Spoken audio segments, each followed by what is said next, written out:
20% tariff increase kan Prime Water asin Camarines Norte Water District. Day pagiraray na sosolusyonan kung dapat bang ipautob o dai sa probinsya. Uyan report.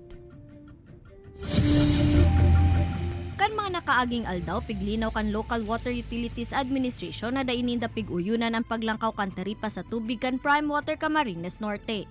Alagad sa pagampang kan Prime Water asin Camarines Norte Water District sa sangguniang panlalawigan, nanindugan ang mga ini na mayo sindang pigbalgar na proseso sa pagpautob kan 20% tariff increase sa tubig. Sigun kaya ki Engineer Mark Anthony Morado II kan PWCN, ang National Water Resources Board aniguan jurisdiction sa Sainda kun kaya ini ang sinunod nindang proseso.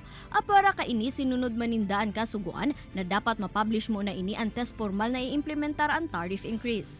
Huli sa magkasuway na pahayag, pigtawan ng pagkakataon kan Office of the Government Corporate Council ang LUWA na iapilaan na sambitan ng issue sa korte. The LUWA is supposed to seek opinion of the OGCC, but because the OGC opinion was not in agreement with what LUWA wanted or what it stands for, it appealed to the DOJ, and then the DOJ denied the appeal.